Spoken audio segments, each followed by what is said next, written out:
So to begin with, during the break, Brent called me out and does not think I can learn how to become a medical doctor in 48 hours.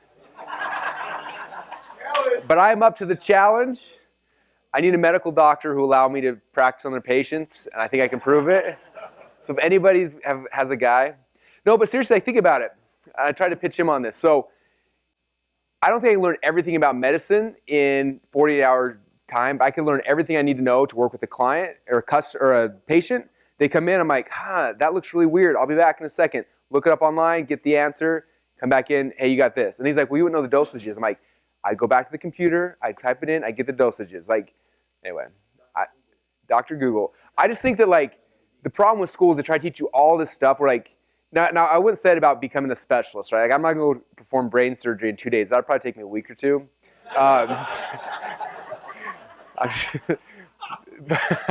I'm messing on that one. No, that's a different story. But anyway, I'm really not like that cocky of a person, I swear. But I think literally any of you guys, though, you could learn.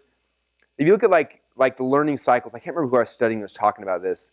They're talking about how like there's like here's 100%, right? And like 90% of what anybody will do in their profession, you learn in like the first. You can learn really, really fast, right? And there's like that last 10% that's the specialist stuff that takes a lot, right?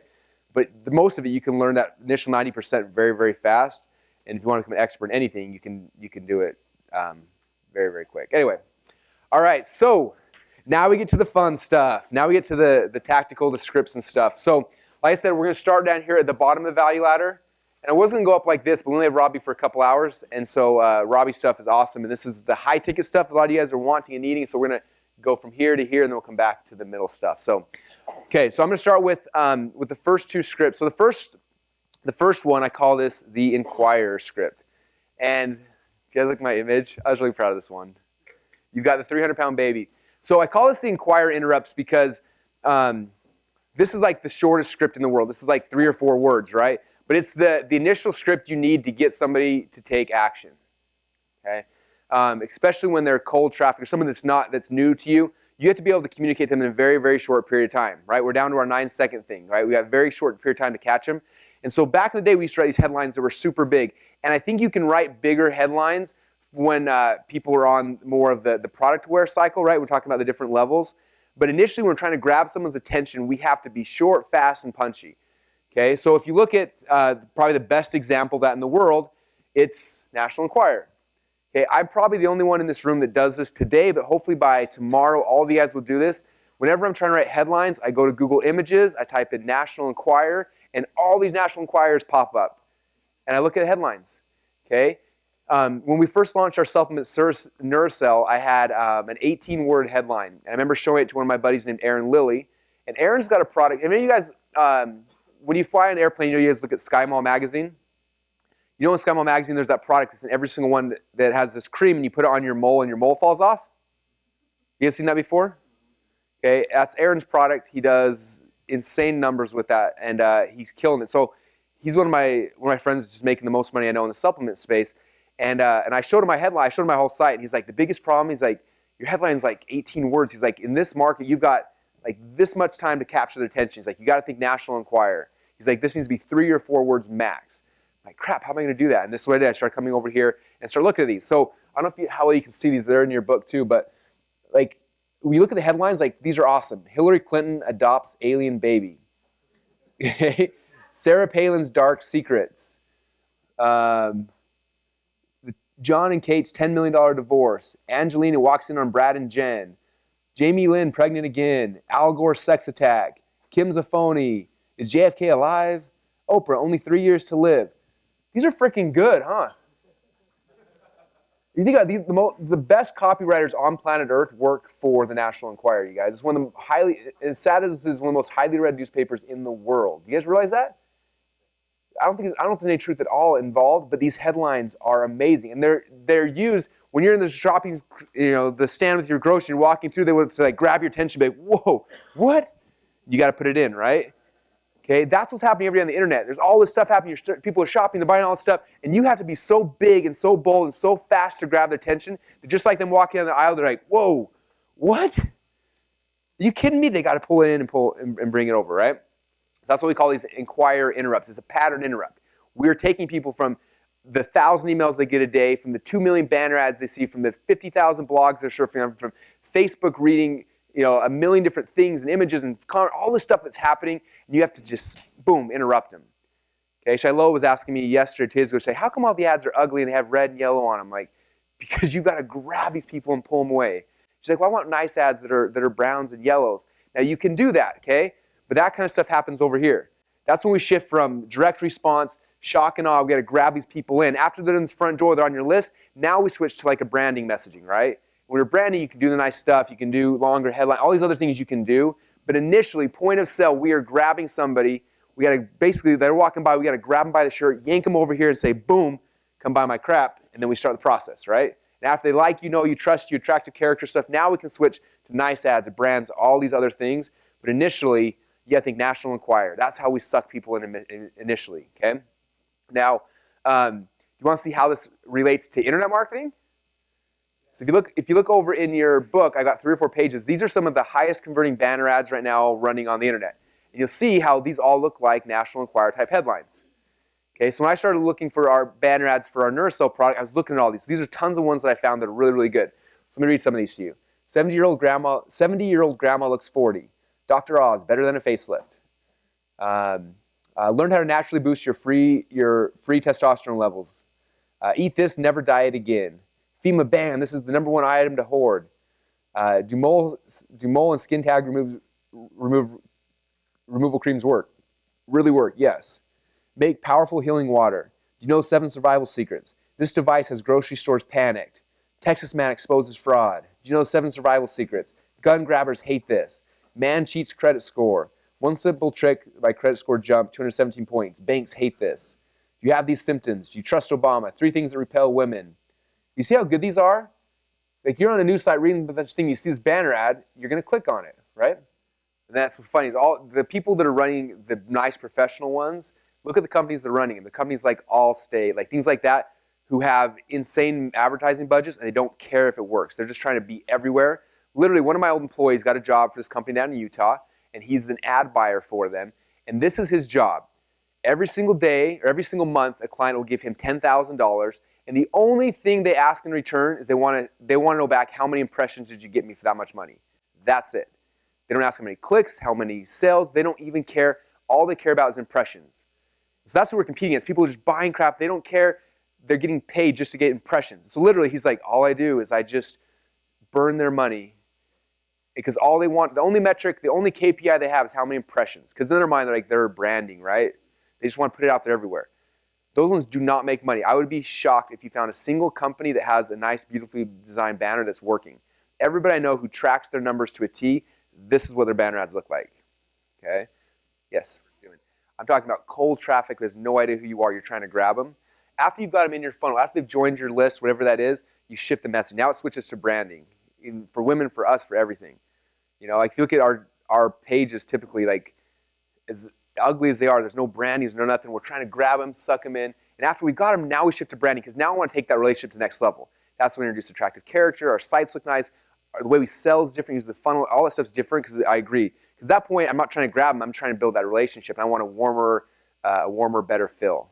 So that's kind of I have a lot of conversations with people about that. They're like, well, I like doing branding sites versus, or I'd rather have a nice site that looks good versus one that converts really well, because I want my people to love me. I'm like, no, you need both of them. You need this one on the front to grab them, and then after you've got them, now you warm them up and change that relationship. That's my opinion. That's how we do ours, and that's what I know works. Okay, does that help? Hopefully, yeah. So similar web. So when you go similar web and you have all the stuff, you scroll down. There'll be a section that says ads.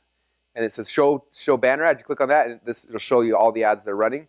And again, similar web, the free version only show you like 4 or 5 ads. If you use like what runs where, or if you use AdBeat, or even the paid version, similar web, it'll show you a whole bunch more.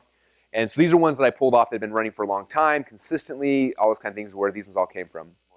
So after we did all this, we started looking back and like, what's going to be our headline for NeuroCell? And we tried a whole bunch of different things. I think the winner right now, our winning banner ad, simply says, weird nerve pain miracle. That's the headline. That's all it is. And then our image, we're always trying to find weird images, because weird images is what catch you. Notice on Facebook, the weird images are the ones you're like, what is that? A couple things we found, like, if there's eyes looking at you, increases conversion rate. If you notice back here with National Enquirer, all these images, there's always eyeballs. Right? Something about eyeballs, we get sucked to them, right? It's like having eyes. The other thing that's working really good on Facebook and on banner ads is inverting images. So for example, we had this weird random picture of blueberries that had nothing to do with our product. We had it on there, and then we did the negative version of it, so it looks like, just looks weird, and that's done awesome. Like huge click-through rates. It says weird nerve pain miracle, and this reverse, you're talking about reverse, like the black and white back. Anyway, that shows that it just converts well. So half of it is these little quick headlines and half of these images, and the weirder the images, the better. Like this dude, where the 3 things that repel women, you got this guy showing his beard, like, what is that? I don't know, but like you see that and you're like, what is that? Right? So the image doesn't necessarily have to be related as much, but it looks good. I mean, if you look at some of these images, I think these images are fantastic. Like this one right here, like breaking something, let's say, breaking something worse. First Obamacare, now there's something much worse planned. You got all these soldiers here in a video. I'm like, what the crap's about to happen, right? This one I think is really good. How celebrities get ripped in 2014. Big lady, skinny lady, you know, like the images are compelling. This one's awesome, dude. You know, 7 survival secrets. These guys in gas masks running, like anyway, I think they're really good. So what I'd recommend doing is you guys, when you're surfing around the internet, for me, whenever I'm on the internet, all I'm doing, like maybe I'm kind of this advertising junkie person. Like for example, outside the internet, like when I drive and listen to the radio, like I hate the songs. I love when the commercials come on. Like that's my favorite part. We watch TV. My wife tries to fast forward. I'm like, no, this is why we're watching TV. This is the best part, right? And this is how the internet should be for you as well. Like when you're surfing on blogs and stuff, like you can go read your articles, but the #1 goal of doing anything is trying to find the banner ads on the sites. I have a file where every time I see a cool banner ad, I just copy and paste and I save it. I have got folders and folders, just tons and tons of banner ads, because I never know which one's going to inspire me for my next thing and my next weird thing, right? And what's the next headline? And so whenever you're on any of your favorite sites, just start looking at the banner ads and grab them. Start building your swipe file, those kind of things. The pattern interrupt that's happening here on the banner, typically on the squeeze page, not always, but the majority of the time, the squeeze page message is matching what's here on this banner ad, okay, or on the Facebook ad, wherever the ad is. So kind of like, if they see banner ads like 300-pound baby, see video, then they come over here and there's a thing saying, hey, 300-pound baby, give me your email address and I'll show you that video, okay? So I'm matching that. They're kind of going the same way. Yeah. The very first test, I make the headline exactly the same. And I might try to beat it, but for the most part, it's pretty similar. If that 300-pound baby was what got them to click, the next page better be about 300-pound baby, because that's what's going to get them to the next action. Just like email, when the subject line of the email says 300-pound baby, one thing we found that was interesting, this is actually really interesting. So,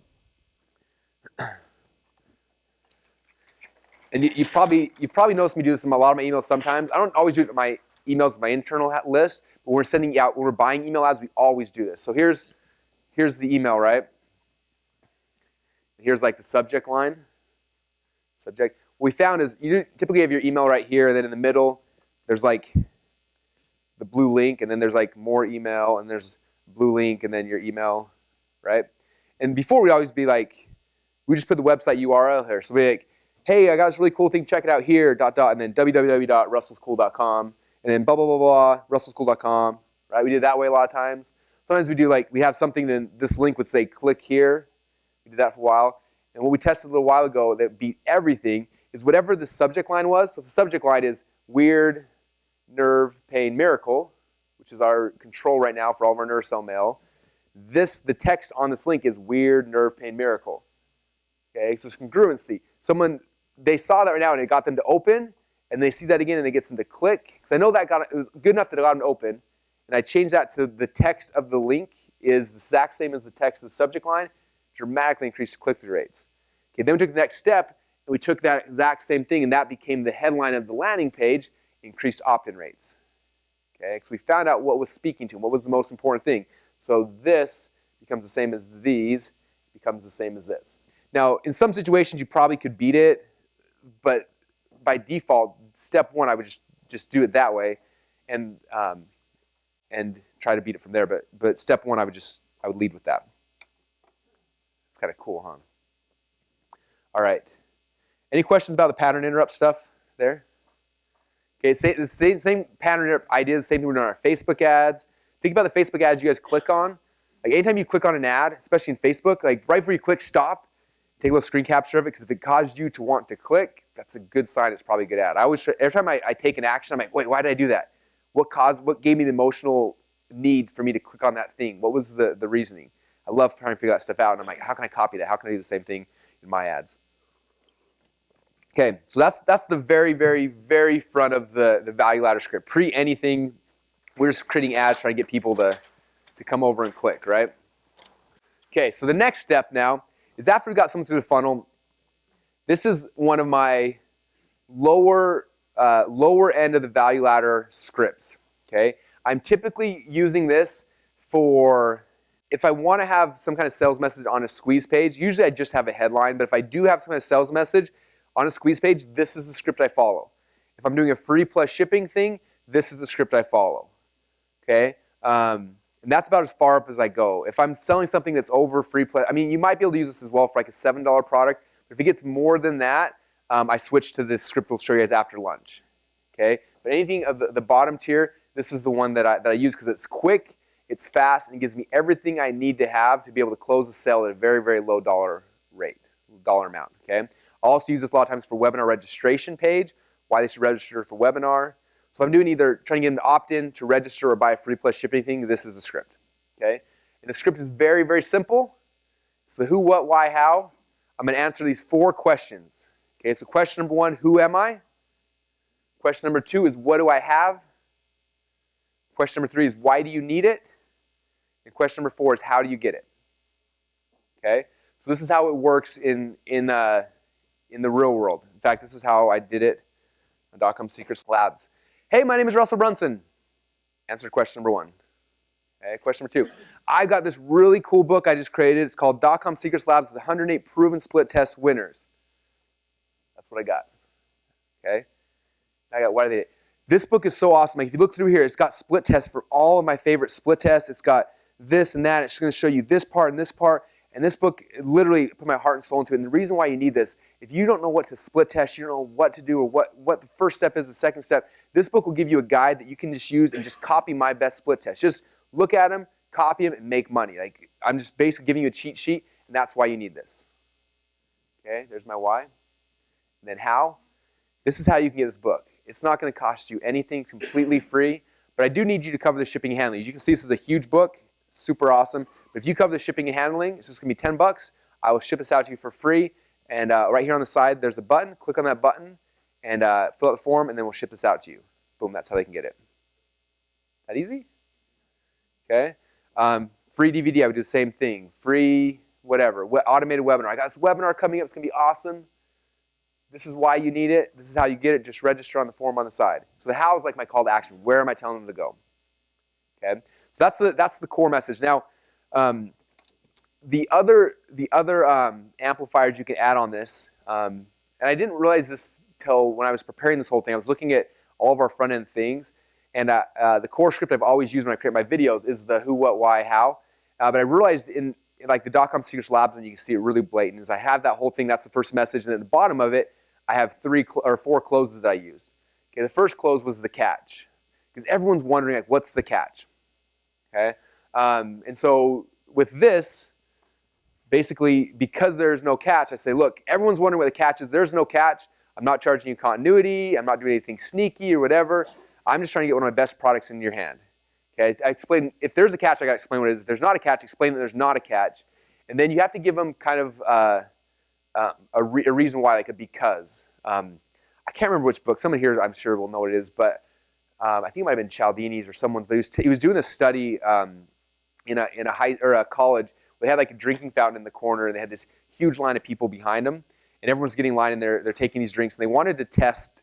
They just wanted to test like different psychology of how they could get people to do what they wanted. So they would do is they have these people go up in this huge line, and they have them cut in front of like the first person, and say like, hey, I need to cut in line. And they did all these tests for a long time, and what they found is that they came in and said, hey, I need to cut in line. People were like, no, get in the back. But if they gave somebody a reason, any kind of reason, just a because, hey, I need to cut in line because I got to go to the bathroom. They're like, all right. Didn't care. It didn't matter what the because was. Hey, I need to cut in line because I'm thirsty. Like, okay, cool. As long as you gave them a because, they're like, oh, okay, cool. And it was like, I can't remember the numbers. It was like 93% of the time that they used a because and to put anything after it, even if it was completely ridiculous or stupid, the person didn't say anything. But if they just said, I need to do this without giving a reason why, because, then the people would say no almost every single time.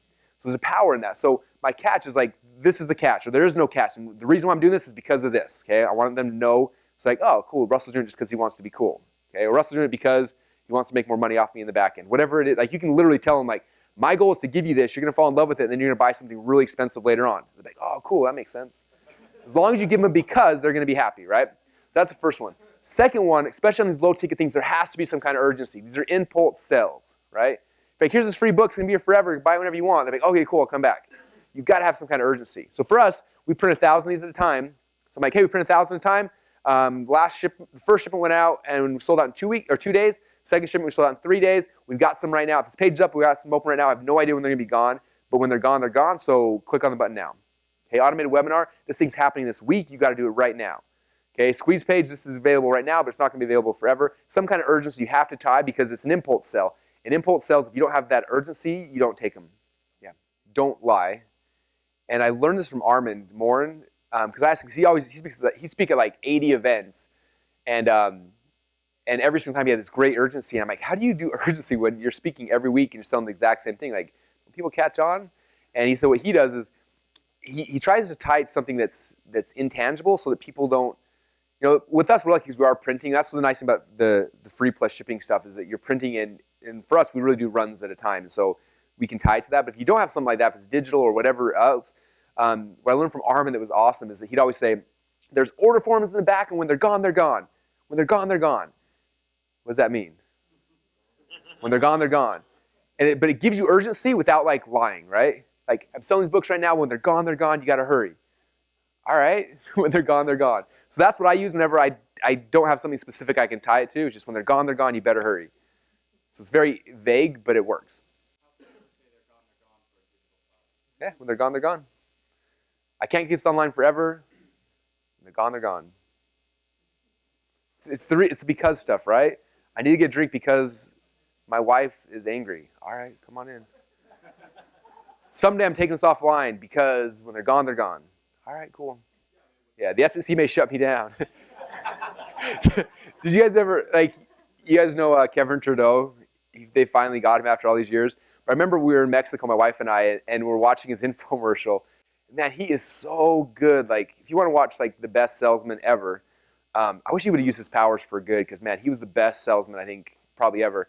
I remember sitting there and watching this thing. His whole pitch is like, here's where the FCC shut me down here. Here's where the government shut me down here. They're coming after me. This infomercial is up right now, but they're trying to control the media, and I'm going to be pulled out any second now. And we're in Mexico at 3 in the morning watching this infomercial. And my wife is trying to figure out how to call on her cell phone back to her. Like, she's paying all these international fees to order the book. And I'm like, honey, like, how? This is what I do all day long. Like, you can't, like, anyway, it just made me laugh. But like, that's like how good these kind of, that pitch is. Like, it's like the best pitch in the world. Like, hurry before the U.S. government finds out. All right. Urgency. Okay, guarantee. One thing I learned this from Jason Fladlin. I think it's really, really cool. He just makes weird guarantees that are crazy. And he's like, most people are like, oh, I guarantee my product for 30 days, your money back. And they're so bland, it doesn't really do anything. And it's kind of like this whole pattern interrupt. Like, if you can do a pattern interrupt with your guarantee, it's a really cool thing. So what I saw Frank Kern do on the book, and so I kind of copied it for my free book, I thought was cool, is he said, like, it's free, it's $5 shipping handling, but if for whatever reason you don't like it, like, just let me know, and I'll still refund your shipping handling. You keep the book, and blah, blah, you know, whatever it is.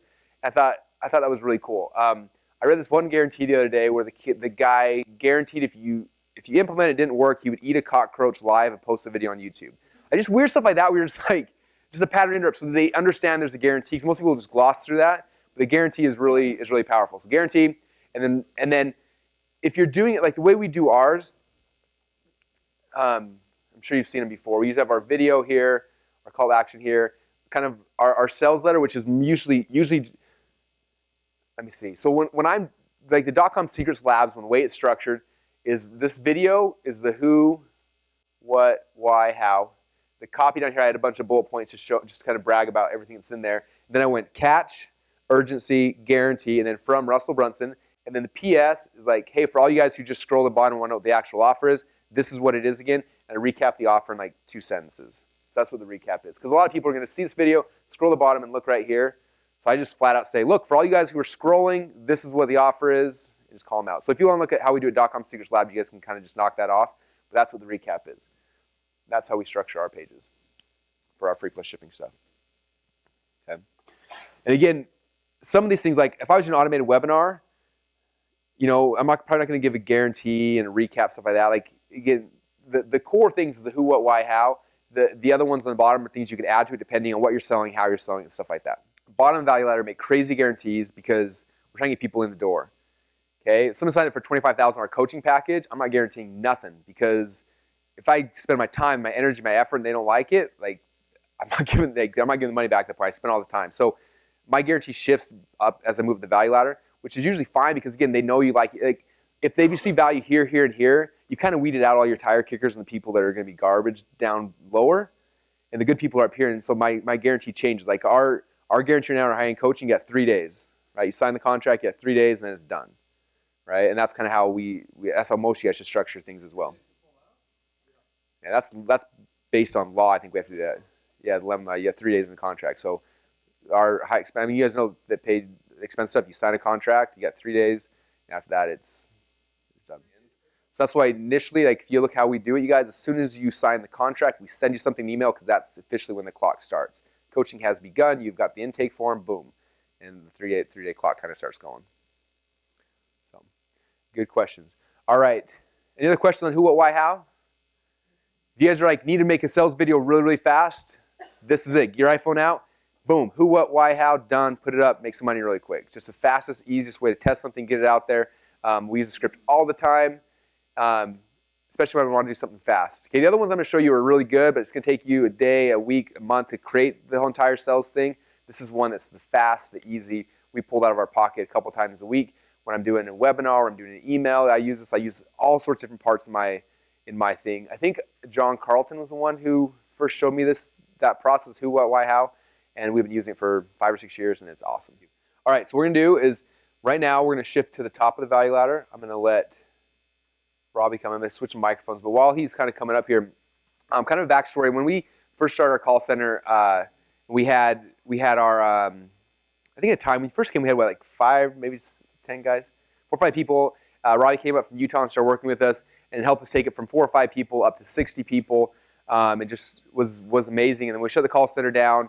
We kind of left, and I didn't see Robbie for a couple years. And then when we kind of decided to bring it back in a different format, in a very small format, we built it out. And most of you guys met Troy and Kimberly yesterday. They were kind of the initial guinea pigs, and they spent a month or so kind of testing things out and trying things. I think in the first month, I think they made 1 sale. And I was like, man, this sucks. Like we spent so much energy and effort building out a funnel and driving traffic and everything. And just it didn't make any money. And so we literally were like a day away from like pulling the plug. And I called up Robbie and I was like, hey man, do you mind like just coming into the office and just like looking to see what they're doing is right and just kind of, I don't know, just look at it. And like a good salesman's Robbie like, yeah, I could definitely do that. It's only going to cost you, boom, and drop some crazy number. I was like, come on, man, we're friends. He's like, yeah, but that's how it works. So I'm like, all right. So wrote him a check. He came in on Friday. Came in on Friday. Sat down with Troy and Kimberly, spent 4 hours with them going through the script, going through the process, doing a couple role plays, and then he left.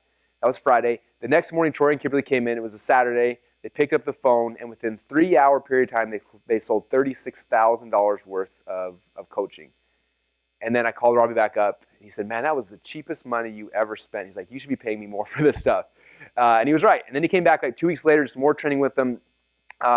And literally from that one little 4-hour session, was able to take our guys from making almost nothing to averaging $30,000, $40,000 a week. And then after a little while, he saw what they were doing, and he asked me to come back, and we were happy to have him. He's come back, and most of you guys probably talked to him at one point, but it's helped take our high-end sales process from I think we'd closed one $25,000 sale ever to right now we're averaging about 2 a week, plus a bunch of $8,000 and $15,000 sales as well. It's been blowing up. And right now we're doing net sales. We're netting more with 2 people or with 3 people right now than we were with 60 people before. And it's all kind of through this process he's going to be walking you guys through. So he's going to walk you through the two-set script that he uses. He's awesome, the best salesperson I've ever met, and excited to have him here. So everyone, let's give a round of applause for Robbie Summers. Wow, guys, that's kind of a lot to live up to. I appreciate Russell, and I appreciate the opportunity to be here with you guys. There's a couple of things that I really want to express to the people in this room. Most of you I have spoken to on one level or another, and most of you on one level or another have trusted me with your time, trusted me with your money, and I want to express my gratitude, my thanks to you, because without that, we wouldn't be here, without you guys doing this and wanting to build and grow your businesses. And so I appreciate that and thank you very much. The next thing that I want to do is, how many of you guys want to know how to take your $300 buyer, your $10 buyer, and turn them into a $25,000 sale? Is there anybody here interested in that?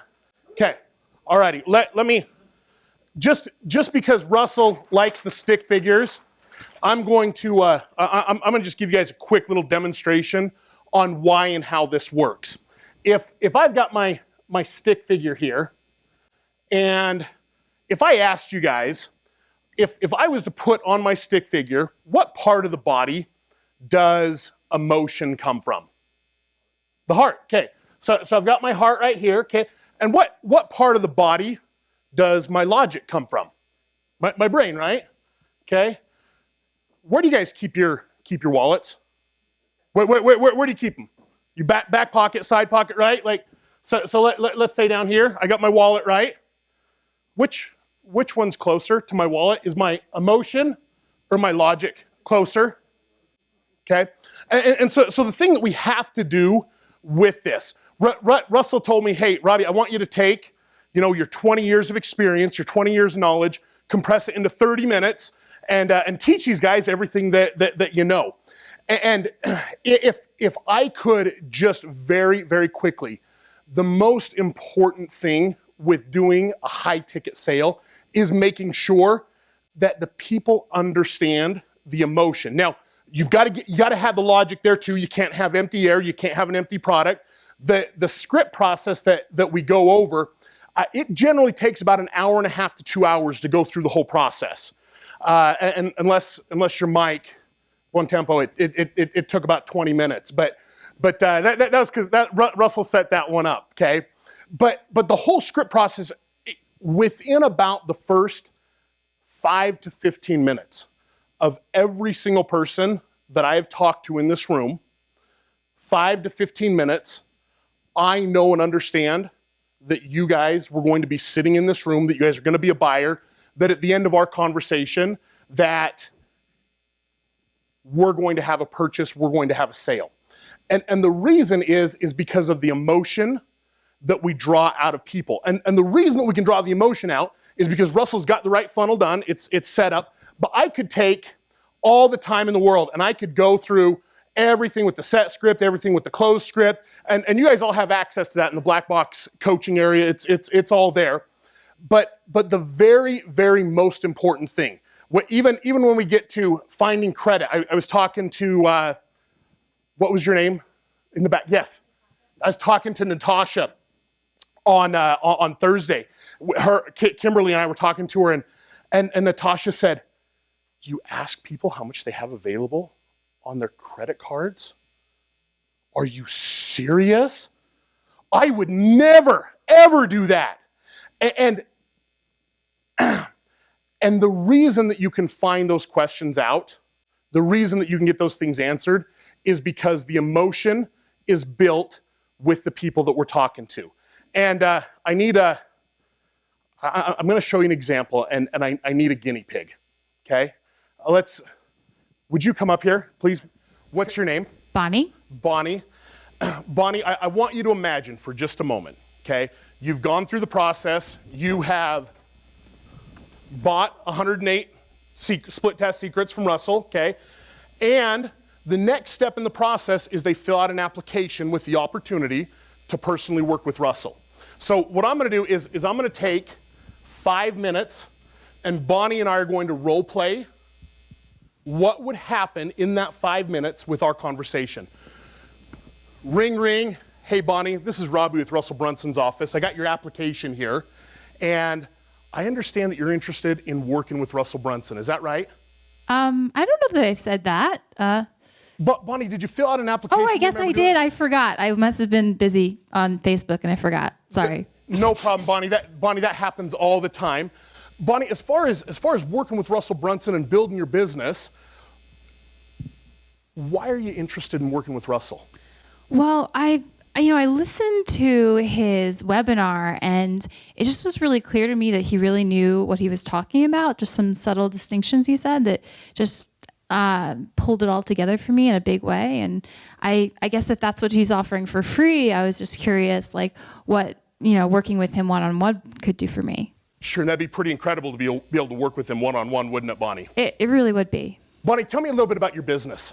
So I'm starting to launch a business. It's basically my first course, and I'm teaching entrepreneurs how to outsource their weaknesses and the things that they hate to do so they can focus on building a life and a business that they love. And guess what happens? They make more money. So you're trying to build that and you're trying to create that for other entrepreneurs? Yes. Okay, that's awesome, Bonnie. I love that. Bonnie, as far as building this business, why do you want to build this business? What are your goals? What are you trying to achieve? Bonnie, are you working a full-time job right now? I'm not. Okay, what's your purpose behind building and growing this business? So my purpose behind doing this is that I want to use this as a platform for creating my first product launch to get me better known in the space, utilize expertise that I have, and then ultimately probably pivot towards helping people have a better life on a day-to-day basis. So more personal development stuff, more enjoying your life more. But this product launch is initially just going to be a platform for me to become known, make money, utilize my expertise, et cetera. So Bonnie, you want to use this to build your brand. You want to build you, right? Yes, I do. That is awesome. Bonnie, why is it so important for you to help out other people and let them know the same things you know? It's really important for me because that's what I'm passionate about. I really care about people and I really want to help people be happier because I'm one of those really weird emotional people that feels people's emotions, and when people are happy, I'm happy. So it's kind of like a selfish move on my part. Bonnie, have you worked with people before and done some of this entrepreneur coaching, even like on a personal level? So I haven't formally coached anyone. What about informally? Informally, yeah, actually. So informally, I've worked with a life coach before, and then I've also worked with some high-level entrepreneurs who have walked me through and mentored me through my business. Bonnie, what happened when you worked with those life coaches? When you worked with them, how did that benefit you? So, one of my my coaches is someone who has built hundreds of millions of dollars online, and just simple conversations with him helped me get such huge insights in such a short amount of time. I feel like it saves me years of trial and error, which is just so important.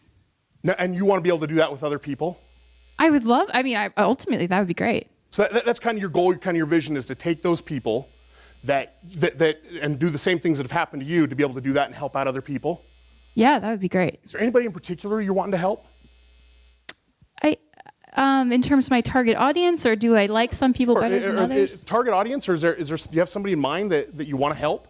Yeah, for the initial product launch, I think that consultants and speakers and people who are really great with the in-person stuff but less good with the technical parts would be an ideal fit. Okay, so people that need some help and walking them through that, great. Bonnie, let me explain to you what we're doing, okay? You're gonna have the opportunity to work, if you qualify for this program, directly with Russell Brunson. Mm-hmm. Okay, Bonnie, do you think Russell can help you to build and grow your business? Yeah, that's really clear to me, yeah. Why is it? Why do I think he can help me? Well, because he's obviously at a much higher level than I am, and so he's already had the bruises, the scrapes, the mistakes himself, and so I might come up with an idea and really not be sure of it, but it's always just so helpful when you have someone who's oh, actually, even though that seems like it's going to work, it totally won't. And by the way, you need to make sure you have more than one merchant account. Okay, there's a lot of things that he might be able to tell you, a lot of things that he might be able to teach you then, right? Yeah. Bonnie, if you had that opportunity to work with Russel Brunson directly, and he could teach and train you those things, how many people do you think you could reach? I mean, I think I would be able to reach probably 10x. I don't know an exact number, but probably 10x what I would be able to do on my own, for sure. And a lot faster, which would be great. What would that do for you and for your business? I mean, that would be awesome because then I could spend more time like living my message and having an even more fun, better life myself. And that would be amazing and help light me up, which I feel like I could shift back to my audience, which is great. So, and Bonnie, tell me about this life that you want to live. What do you want to know exactly? Tell me about this life you want to live, Bonnie. Okay, what do you want to know about it? When you say there's things that you want to do, is it traveling? Is it spending time with kids? Is it a new house, a car? What is it with this life that you want to live? Okay, so my ideal life is that I get to like take lots of classes all the time and learn about all sorts of fun things and then relay that back to people and teach them how, like, be sort of like the female Tim Ferriss who learns things really quickly. And then it's like, oh, hey, you want to hack like how to act really quickly or act secure or be more confident? Here's what I learned in my life experiments. And so that would be like my ideal life. But that I feel like is further down the line because I kind of need to, do some things that are a little more strategic first. You got to build the blocks first, right? Yeah, of course, okay. yeah. But your ideal vision, your ideal goal, the thing that would just make you the happiest person in the world is if you could just be out learning and then teaching other people that as well? Yes. Okay. Bonnie, if you had the opportunity to work with Russel Brunson, do you think Russell could help you to learn more and to be able to teach more people? Yeah, absolutely. Okay. Thank you, Bonnie. That's it. Okay. Now, let's give Bonnie a round of applause. Okay. There's a couple of things, and if I was actually on a call, I would have addressed a couple of other things with Bonnie. The whole purpose, the whole premise of what I wanted to do is I've got to find out what motivates Bonnie. And Bonnie took a little bit of time to tell me what motivates Bonnie. I had to go through a couple things. I had to find out. I had to dig a little bit. But until I know emotionally what's going to cause Bonnie wants to learn. She wants to teach other people the things that she's passionate about. Other people, David, where's David? David Eyes. There's David. David wants to backpack. He wants to travel the country. Other people want RVs. They want to spend more time with their kids. They want to secure their retirement. They want to do those things. And it doesn't matter what I'm selling people once I've created that emotion and I logically bridge that gap to help them to accomplish it. So the gap for Bonnie is she knows she's a lot of steps away from being able to be successful with her coaching business. And she also knows that Russell is over here and he knows how to market, he knows how to drive and build and grow a business. And if I can marry the two, if I can bridge those two things together, all of a sudden I give Bonnie the opportunity to reach her goals, her dreams, her successes, everything that she wants and needs to know in life. Now, Bonnie, if you thought there was that much of a chance, just the smallest, slightest chance that I could help you to sit in classrooms, to sit in meetings like this and learn for the rest of your life, would you probably tell me anything that I wanted to know to help you build and grow your business? So instead of this much, you need this much? Oh, okay. Well, I'll take this much. Okay.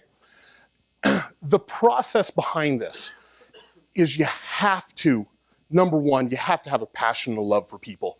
As you guys talk to me and as you guys have seen me, I sat down at lunch with a bunch of you, and the most important thing is that you're smiling, that you resonate that emotion with people. And as you resonate that emotion with people, guess what happens?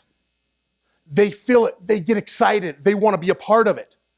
And you can do that very quickly, very easily on the telephone with your voice inflections, the ups and the downs. those types of things. As that happens, as it takes place on the telephone, that you have the ability to let people become emotional. When I sit down and I talk with somebody about what would it feel like to you to be able to coach your kid's soccer team next year because you're working 80 hours a week? What would it feel like to be able to get your kid a college scholarship? What would that mean for you? How would that make a difference? What would that do for you? What would it feel like to have, for the network marketers, continual passive residual income coming in and month out for the rest of your life? What would happen? What would change? All of a sudden that emotion gets pulled out of people. If it's a doctor, what would happen if you didn't have to spend 80 hours a week at your practice? What would you do with your free time? How would your life change? If you're in financial planning, what would happen if you didn't have to spend all day long every day looking for leads? How would that change your business? How would that be different? And as you do that, and you talk to the people about their businesses, where they're at in life, it gives them the opportunity to see and understand that we have the ability to be able to help them. And it doesn't matter what your niche is. It doesn't matter if you're the traveling back, the business backman entrepreneur. It doesn't matter if you're financial services. It doesn't matter if you're selling dogs or coaching people to be NBA stars. It doesn't matter, because everybody has their hopes, their goals, and their dreams. And if I sit down and I take the time to really care about the people that I'm talking to, and I really want to get to know who they are and how we can help them, all of a sudden, if I'm at this point and there's that much of a belief in who it is that we are, what it is that we're doing, all of a sudden it becomes very, very easy to take them through the rest of the process.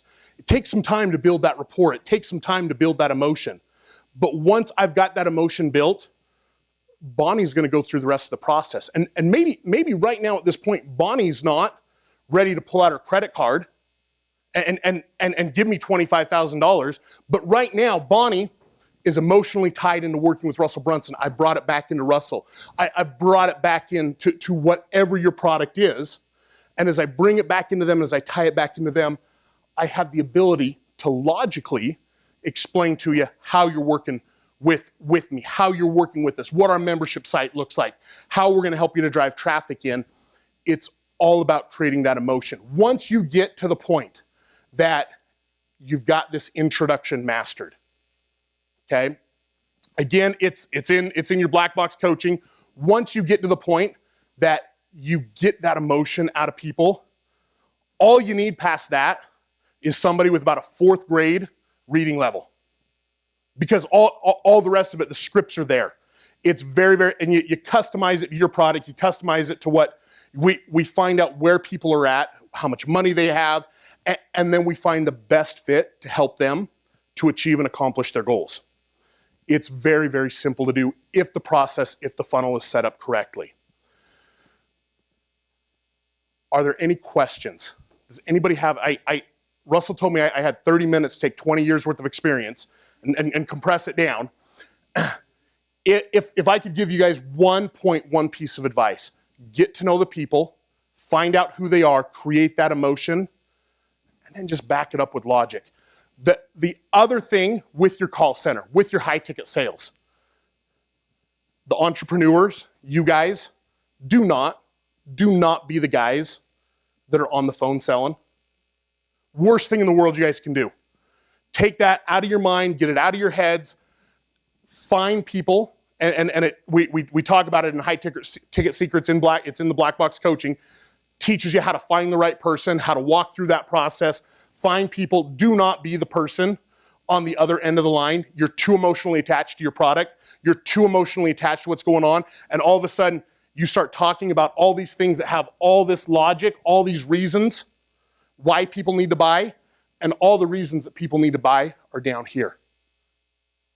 That's why people buy to be able to take classes for the rest of their lives. People buy because they want to get out of debt. People buy because they want to secure their retirement. People buy because they don't want to work 80 hours a week. People buy because they want to be absentee owners. That's why people buy, and that's where you create that emotion there. What questions do you guys have in regards to the back end, the funnel, anything? Simon? You know what, Simon, that's a great question. And you know what, I'm not the expert here. Okay, that's my program director's role. And what you need to do, first of all, is you need to qualify through me. If you qualify through me, my director is going to answer all those kind of questions for you. He'll go through all the nuts and bolts. And it doesn't matter. I set people, I close people. We'll flip them back and forth all day long, okay? Because for the particular person that we're closing, Kimberly or Troy might become the program director. I might be the program director. It's going through that funnel. It's going through that process. And if I'm setting somebody, okay, I could go through and answer any question that anybody's going to throw out to me about the business, about how things work. I answer the exact same way. Simon, that's a great question. Write it down. If you qualify through me, my program director will answer all those questions. Does that make sense? Mike, we have 3 people that work with us, and the whole reason that we do is that, gosh, one of us might be at the lunch, we might have the day off, we still need to function, we still need to work together. So we have 3 people in one little office, and it allows us, I mean, just to give you guys an example, it allows us to be able to get to the point where consistently, week in, week out, that we can bring in $50,000, $60,000, $70,000 in revenue for the business at about a 70-75% profit margin for you guys. Okay, and you guys do the number. I mean, gosh, you guys have the ability to put that in your pocket. That's the whole value behind the high ticket sales. Is if the funnel is created correctly, it allows you to be able to put that in your pocket. Simon, for me, when I get my leads, okay, I have the application, and I don't ever read anybody's application. Okay, and you guys are laughing. You guys are like, gosh dang it, I filled out that stupid application, and Robbie didn't even look at it. Okay, Mark. Okay, let me explain to you why. Okay, the reason that I don't read the applications is because I don't want to prejudge anybody. If you guys knew how many people that we have brought into our programs that we have worked with, that on their applications, they said they have 0 marketing budget. Zero. They don't have a budget. That's one of the questions on our application. For a lot of salespeople, what are they going to do with that? Oh, that lead, it's no good.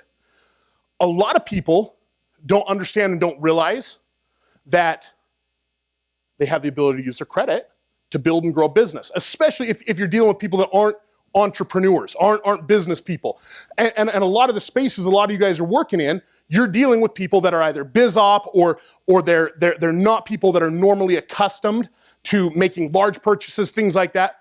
A lot of people don't, in the back of their mind, think, gosh, I could use and I could leverage my credit short term, because if you get my kid a scholarship to play basketball, how much money does that save me over 4 years? Hundreds of thousands. And how much are you asking for how much are you asking for your top level? What's your top level? 2K?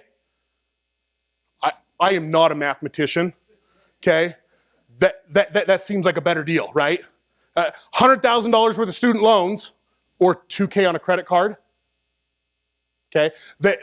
Most people don't understand, they don't realize that their credit is a tool that they can utilize. And so we talk about that in the scripts, and you'll look at that, as we go through Probe, Finding Credit, we talk about how credit works and how most entrepreneurs, you use the example of a real estate, a real estate investor, they don't go out and put $200,000 into a home. They use the bank's money. They use it short term. They turn around, they put a renter in it. The renter pays the loan off. They've used the bank's money instead of theirs. Your credit's the same thing. Most people don't mentally walk through that process. And there's probably a lot of you guys in here that are saying, yeah, duh, Robbie. Of course my credit is a leveraging tool. The people that most of you guys are talking to don't understand that, don't realize it. It is something that you have to sit down, you have to explain to them. And you've got to tie it back into some of this logic up here. That's where that comes in later on down the road with the script. Just takes a minute to be able to do it. I don't read the applications. I think you have some good questions on there, and I don't want to say that to offend anybody who took a lot of time to fill out the application. I would much rather take the time to hear you, to talk to you, to develop a relationship with you, than read a piece of paper. Because I don't want to prejudge you, I don't want to pre-frame you, I want to know who it is that I'm talking to. And the best way for me to do that is to be on the phone, talk to you face to face. That's what allows me to be able to do that. Did that answer your question? I can come back to it and revisit it, but I don't want to talk to people that filled out an application 2 weeks ago. If you filled out an application, do you know the very best thing to have happen? If you filled out an application, the next step is call this number. If you want to talk to somebody, if you can't wait for somebody to call you, call this number. Okay, that's the next step in our process. I want to be talking to you as quickly as possible. Every single day, I come into the office 8:30 in the morning. And the very first thing that I do is I print off all the leads that we had that came in from the applications the day before. And the first thing that we do is we jump on those leads. If I let you sit for 2 weeks without making any contact, without trying, without doing anything at all, that leads become so cold at this point. If I can get you within 24, 48 hours, I have the ability to immediately spark that. Hey, what are you looking to do with your kid? Why do you want him to go to a Big Ten school? Why do you want this? You start asking them those things, it's going to build that emotion right away. I do. My personal favorite is, are you going to put that on your Visa card? It should start with a 4. Okay. I mean, there's a lot of different things. Hey, as we talked about before, we're going to leverage this on a line of credit. Looking at the notes here that Troy has taken on you, it looks like probably your Visa card is going to be the best. It should start with a 4. How does your name appear on that? Now all of a sudden, because how often? How many of you guys have a middle initial on your credit cards? A lot of people. Hey, you know what? I don't know if I have it on. Let me pull up my credit. I great. Now, so I haven't asked them. Okay, I haven't asked them what's your credit card number, but you pulled your credit card out. It's sitting right in front of you. You're reading me your credit card, and do you know what happens at that point? I just become an order taker. Great. What's the expiration date? What's the CVV code? Okay. Read me the card number 4 digits at a time. It's a Visa card. It should start with the 4. I'll read them back to you. Just very, very simple, very systematically that allows you to be able to do that. Everybody that comes into our program deals with Russell, Brent, and John. And if I've got somebody on the phone that is a complete pain in the neck for me, how pleasant are they going to be for Russell? Is Russell, and we go through some very specific qualifying questions. They've got to have the time. Guys, we don't magically build your stuff out for you. Okay? You've got to do the work, you got to put in the time, you got to put in the effort, you got to do the things that we teach you and train you how to do. If somebody doesn't have the time to put in, and they're adamant about it, everybody has the time. There's other reasons, but if they're adamant about not having time, I'm not going to bring somebody aboard the team. If I don't feel like somebody's coachable and teachable in my call with them, and I know in 2 weeks that person's going to be talking to Russell, Russell doesn't get mad. Like I've known Russell for like 8 years. He doesn't get mad. If Russell comes in and says, Robbie, why'd you sell that person? You know how dumb I feel? And it doesn't happen, but I've got to make sure that people are coachable, that they're teachable, that they believe in what I'm selling. Okay, and all those things, they're all part of the script. It's all in there. You just got to have somebody just read through it. It's all there in the black box coaching. Simon, this is your last one. Because it's my job as the program director, as the closer, to make sure that I'm bringing the right people aboard the team. You know, when the wrong person comes aboard the team and I set the deal, and Russell comes to me because I oversee the call center. Russell comes to me and he goes, Robbie, Why'd you bring this person? Hey, you know what? You better go talk to Troy. Troy, you better go talk. Kimberly closed it. Okay. So it's my job, my role to determine whether or not somebody is qualified for Russell's team, for Russell's program. You have to buy into, your salespeople have to buy into, this is a team. You know, I played a lot of football. I played some semi-pro football, and I played D-line. Okay, I wasn't a pretty boy. I didn't, you know, I never fit that role. Okay, I didn't throw the ball or catch it. If I missed the guy coming through my gap, and my linebacker gets him, he doesn't come up to me and say, "Robbie, why do you suck? Why'd you miss that?" Okay, I missed it. I got blocked out. So something happened. That did never happen. I get blocked out. But if I would have got blocked out, okay, that all of a sudden, okay, that it's that team dynamic, that team atmosphere, and that's why with your salespeople, you really want them. Russell talked about it. Chet Holmes talks about it. One of the questions that I ask them all the time, and it sounds so funny because I feel like I'm cousin Rico or Uncle Rico in Napoleon Dynamite. Hey, what'd you do in high school?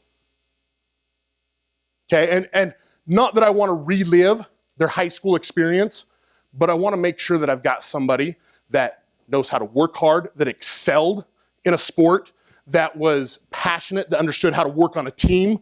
I want that atmosphere. I'm looking for those things with my sales guys every single time. And it doesn't matter if it's football, basketball, chess club, debate team. I don't care what they did. I want something that they excelled in, that they know and understand how to excel, how to do it well, because that gives me that great person to build and grow a team with. All righty. Did I take more than 30 minutes, Russell? Okay. If any of you guys have any other questions, feel free to grab me. I've got to cut out, but guys, it really is. It's a pleasure to be working with you. I'm so excited, and again, thank you for trusting me, trusting our team with your dreams, your goals, your passions, your emotions. We want and will help you to reach them. Thanks, guys. Do you guys like Robbie stuff? Yeah. It's kind of good. I know he was touching upon the surface and wanted to go deeper, but those of you guys who are inside the inner circle, you know that you have access to the high ticket secrets training, which is where Robbie goes into excruciating detail of that. He has videos that actually train your salespeople. He shows you how to hire people. He goes through the entire script, the set script, the close script, everything else. So we want to more get you guys excited and passionate about that part of it. And obviously we could spend 2 days just on that part alone. So, all right. And so that's kind of so far you guys have seen kind of how we sell people in the front of the value ladder and now how we sell them on the back of the value ladder. Now we're going to be doing all the stuff in between, okay? And so the first thing I want to walk you guys through is kind of our structure for how we write our sales letters. So anything that we're selling from $17 up to $97 or so, this is the script and this is the process we take somebody through, okay? So kind of the beginning to middle of the value ladder. Now, the first time I first learned this concept, probably 8 or 9 years ago, I had a chance to interview a guy named Vincent James. Anyone heard that interview here?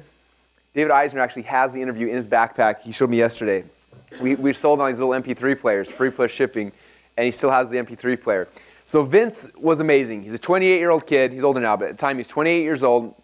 And one day he was trying to figure out how to make some money. He was in his mom's basement. He had a big pen, a pad of paper. He wrote a 4-page sales letter with his pen, put it in the envelope, mailed it out, tripled over on the front end, and 18 months later had made $100 million selling a product.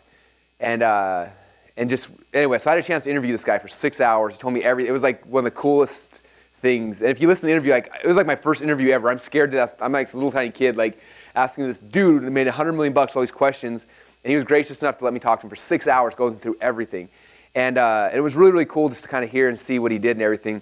But one of the big ahas I had from him was when he was talking about how he writes the sales letters. And he said that every single sales letter I write follows three distinct parts. He said, I focus on a star, a story, and a solution. Okay, star, story, solution. So you'll see as I go through this, I'm going to break it down into those three things. But the first screen here, the first picture is star, next is story and solution. Okay. So the star in this sales video or sales letter, or whatever you want to call it, is obviously the attractive character, right? The story is the story behind this character and what happened to them that brought them to the solution, which is your product. So that's kind of the hierarchy of here's the hierarchy of what a sales letter looks like. Okay. And so that's what I've wrote all of my sales letter for the last 10 years or so. Is kind of based on that pattern, the star, story, solution.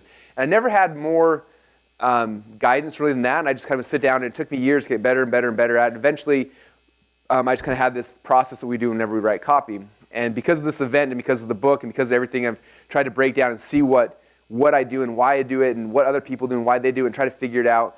And based on 3 or 4 days of just dissecting as much copy and as much successful ads as possible, I was able to break it down into these steps. And so I'm really excited to kind of go through it, because this is the process that most of our sales letters and sales videos follow almost to a T. Now sometimes there's deviations, sometimes we change things or move things, we don't have everything, but as a whole this is the pretty close pattern. And so I would recommend this for any of you guys trying to write a sales letter. Use this as your initial control. If you want to tweak things or change things a little bit, you can, but the process works. Okay? All right, so I'm going to kind of go through this. So again, the first is the star. Now, the very first thing, again, we talked about this a lot throughout this week so far, is that people are in their patterns, right? They're doing their thing over and over and over again, and we've got to figure out how to interrupt their pattern. Okay? That's the first key. And so any good video's got some kind of pattern interrupt at the very beginning to get them to kind of like, oh, what is this?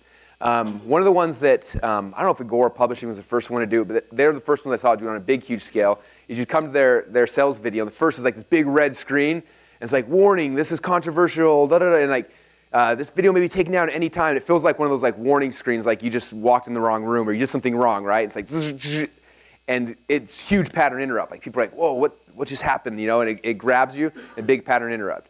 Sometimes you pattern interrupt with a headline. Sometimes, if you ever seen how John Benson writes his sales videos, they're always like, here's a picture of a goldfish. What do you think this goldfish has to do with you being fat? Let me show you. It's always these weird things. You're like, what, a goldfish? And I've seen like 8,000 people knock it off. Like one's like, hey, this is a starfish. What do you think a starfish has to do with you not getting chicks? Hey, this is and like everyone's got like this weird thing, right? And so that's one way to do pattern interrupts. But usually every good video has got to have some kind of pattern interrupt just to get somebody to be like, whoa, this is different. I need to pay attention to this. Okay? And again, as you can think of a million different ones, but as you're watching other people's videos, look at how they do that. Watch how they do their pattern interrupts initially, because they give you ideas for things you can tweak and test and try out on yours. Okay? The first is pattern interrupt. Now for me, the second thing I switched to initially is the core desires. Okay? Which is very similar to like the primary question. Like what are my audience's core desires? And I want to ask them questions about that. Okay? I want to get them doing what? Trial closing. I'm getting them to start nodding their head. Okay? So for our DotComSecrets X1, here are my core desire questions. I've got a quick question for you. You notice like 90% of my videos all start with, I've got a quick question for you. I don't know, that's just like my style. I always do that way. I love it. It's just like, for me, the best way to start a message. So that's the way I do it. Have you ever wanted to work from home, own your own business? Come on, you know you want the lifestyle, the one that everyone talks about, where you can work from home in your underwear or the beach with a laptop. Okay, so I'm asking these initial questions.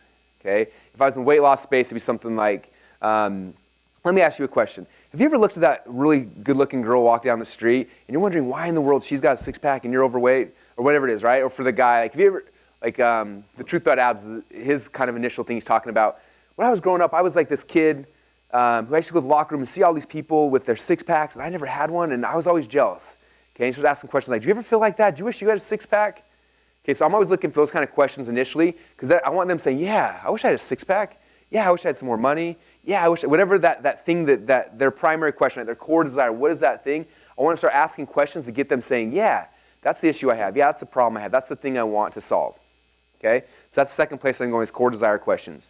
Now after that, I like to kind of start jabbing at them a little bit, because every internet marketing video out there in any niche is always like promising the world, right? So I want to show that I'm different, and I do that by agitating their past failures. Kind of like showing them, like, you've probably tried this before, right? It didn't work. So if you look at our DotComSecrets video, again, the example in the book says, so why hasn't this happened for you yet? Come on, admit it. This isn't the first time you've been looking for a proven way to make money, is it? When is it your turn? Okay, this isn't the first time you tried to lose weight, is it? This isn't the first time you tried to stop your pornography addiction, is it? This is not the first time you tried to make money in your network marketing program, is it? No, it's not. Okay, my guess is that most of your customers who come to you, it's not the first time they've tried what they're trying to do. Okay, this is a recurring thing. They've bought things before in the past. And so by calling them out on that, it makes them kind of think, it kind of sets you aside like, wow, maybe this is different. Because he's not just being like, most guys try to like act like their thing is the greatest thing in the world. And yours is, and it can be. But what's powerful and important is that you're identifying, like, you've probably tried other stuff. This isn't the first time you're here. I get that, you get that. Let me show you what we've got how we can help you accomplish the thing you're trying to do, right? So I was going to agitate past failures, and now I start switching over to what's the big problem? What's the one thing? Okay, the entire core message of my sales letter. What's the one core thing I'm trying to do? Okay, every sales letter, every sales video, every webinar, everything's got one core thing that you got to focus on. Okay, especially like, and I'll talk about this more in the webinar section. But you have one core thing, and everything else is built around justifying, improving, and making that one thing true. Okay, so for DotComSecrets X, our one core thing was list building. So that's what I introduced. Like, I'm going to show you guys a way that you can blah, blah, blah, blah, blah. Like, something about list building. Like, what's your big hook, your big promise? The one big thing that they're going to learn from this video, from your course, from your everything. Okay, so this is kind of where you're first pitching and first plugging your one thing we've been talking about all week. Okay, one big thing. And then after that, so after I made this big promise, this is what you're going to learn. I say, hey, my name is Russel Brunson, and I want to welcome you to my website, whatever it is. This is where you start introducing yourself, okay? And typically, you're introducing yourself as an attractive character. So you'll see on the next slide, we start shifting to backstory. So usually what I'll say is, hey, my name is Russel Brunson, and 3 years ago, I was exactly like you, okay? This is kind of come back to the reluctant hero. You don't have to do reluctant hero here. You can do whatever character makes sense for you.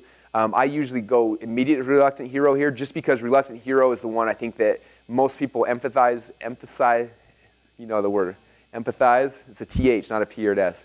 That's a hard one. That's the one that most people empathize with the most. So that's what I like to lead with initially, okay? And so that's where I'm introducing an attractive character, and that's the beginning.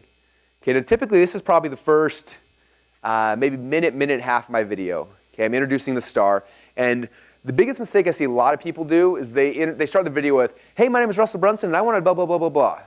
Okay, you're not the most exciting thing in the video. Okay, we all think we are. That's why 99% of the videos I see out there, everyone's starting with introducing themselves, but you don't want to do that yet. Okay, you want to take them through this process first. Pattern interrupt, ask them the core desire questions, agitate some of their past failures, the past attempts at fixing this problem, introduce the one big thing you're going to give them, and now introduce yourself. Okay, now they're on a good stage. This is the pre-frame. This is the equivalent of me meeting a girl and having her friend introduce me, because it's pre-framing me and preparing me so that when I come into the story and say, hey, my name's Russel Brunson, now they care. Here's the value ladder, right? So while the ideal place to take somebody through is initially through here and send them up, sometimes people come directly here. Okay, John runs ads every single day that get people just directly to apply for my inner circle. Okay, now we're able to do that because he's targeting people. He's fishing from a pond that he knows likely prospects are going to be in. So we can go directly to here, and we get sales from there all the time. But in a perfect world, it's always going to go this way. Okay, so if I have a video right here, and I'm selling a $37 product, and this is the video script I'm going to go through, a lot of times I'm going to drive traffic directly to here, especially if it converts. Okay, ideally I'd rather start here and move up, but I use these tools, these pages, these things we're creating all over the time. Just like when we create automated webinars, in a perfect world, I'm selling that to my middle and my value ladder, but I'm also driving traffic directly to automated webinar because I'll make money on that as well. Does that make sense? Hopefully. Okay.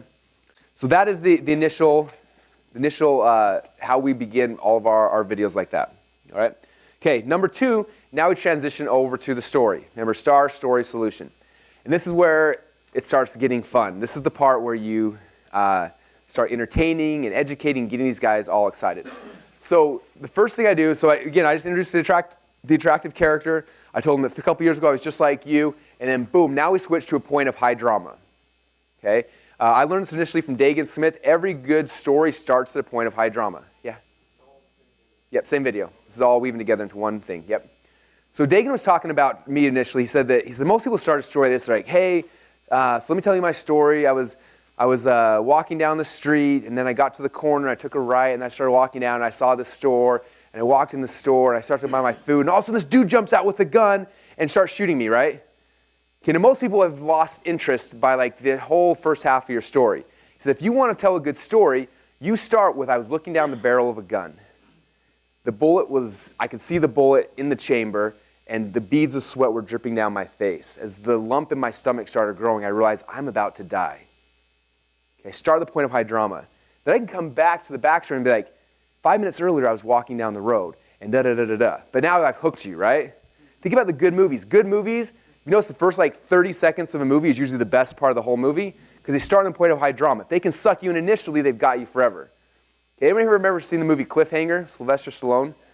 I was a little kid, I don't know, 10-year-old, 12-year-old, whatever I was when I first saw that. And I remember, I still this day remember the feeling because the show begins and there's this big line across this huge cannon and they're going across this line. And all of a sudden, the girl's thing starts breaking, and she starts falling, and she catches it, and Sylvester Stallone comes out and tries to save her, and they're fighting, and for 3 or 4 minutes, the thing's happening, all of a sudden she falls to her death. Boom. And I remember, vividly, I remember sitting there and looking at my hands were soaking wet, and I was like, we gotta watch this movie, this is awesome, okay? That's the kind of experience you want somebody having at this point, okay? You wanna tell your story, you start at the point of high drama. Now, the other thing I learned from Dagan when it comes to story selling that's really, really cool, he talked about how most of us, when we tell stories, we haven't been taught how to tell stories the right way. Okay, we'll tell a story and we'll be we tell things at a very superficial level. So, for example, I was looking down the barrel of a gun. That's pretty good, but most people will move past that. And Dagan, when he's talking, he's like, if you want to get people to have real emotional impact, you have to get past the visual thing, right? The visual is the gun is pointing at my face. Okay, that's powerful. But what gets really powerful is when I start getting deeper, I start talking about the lump in my throat that happened, and the beads of sweat down my face. And I literally, all the emotions you're feeling was happening inside your body, what your face feels like, what your back, what your legs, you start sharing that part of it, and suddenly you suck somebody in an emotional level, okay? And most of us haven't ever done that way, but if you start doing that way, especially during this point of high drama where you can really bring out exactly what you're feeling in an internal state, that's where you really, people start feeling that. We were at an event a little while ago and we shared that concept and we were doing more of a workshop thing where we let people write that story and share it. And I remember when this girl got up and she started sharing her story and she was telling her story about the day she found out she had cancer, and she started telling this thing, and it was the most gripping story she ever told. And she was talking about the emotions she felt and the tears, the feeling of the tears going down her face and on and on. I remember just sitting there sick to my stomach. And I was like, wow. And she got done telling the story, and everyone in the room was just oh, and she had us all, every one of us. And that's what you gotta do with this kind of story, guys. You gotta figure out how to take that high drama and not just tell it, but to make them feel it. Okay? All right, so it starts with high drama. You bring that. Then you shift back to the backstory. How did you get to that point of high drama? Because this thing, you got a gun in your face. How did you get there? We need to know how we got there. And that's where you shift to the backstory. Let me tell you how I got to that spot because it's a really interesting story. It started here and went through, and here's the chain of events that brought me up to that point. And eventually that chain of events, this backstory, is going to walk you into a wall. Boom, I hit this wall. Okay? And the wall, this is the same wall that your listeners are probably hitting as well. Okay, so if my product is about list building, I was trying to do all that stuff, couldn't make my line, and all of a sudden I hit this wall where I realized kind of what this thing was, right? Or if it's weight loss, the wall is I was trying all this stuff, I tried this, and boom, I hit this wall where I couldn't progress any farther, okay?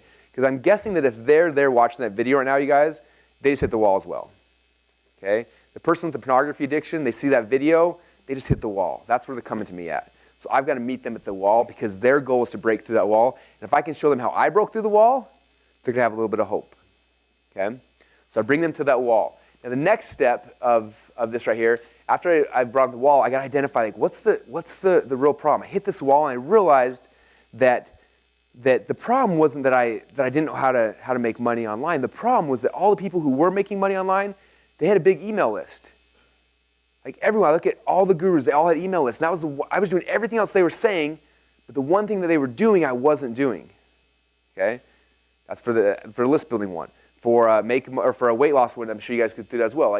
What's the problem? I tried everything, and I realized that while all these other people were telling me this, and I was trying pills, I was trying all these things, the one thing I didn't realize is this: the real problem was I needed to eat less calories or carbs or whatever the kind of the problem, the thing you're trying to set them up for, okay? So I'm identifying the problem. Now, remember we talked about earlier about inception and creating inception in their minds? This is where that part begins. I'm identifying this problem, and again, if I was hitting the same wall they're hitting, and I see the same problem that they're seeing, all of a sudden it starts showing that problem to them, right? And they're starting to see it. I'm bringing them on this path. Now, typically, after I identify the problem, there's one of two directions I'm going to go. Okay? One is the epiphany route, where I had this epiphany. If I would just do this one thing, then everything else would work. Okay, so you take them to an epiphany. And again, my goal is to get them to have that same epiphany with me. If they have that epiphany with me, then again, it becomes their thought. It's their idea. And now they're already pre-sold. So that's the epiphany route. Or the other way is the Declaration of Independence. I tried all this stuff and I got so frustrated, I decided I have to change right now.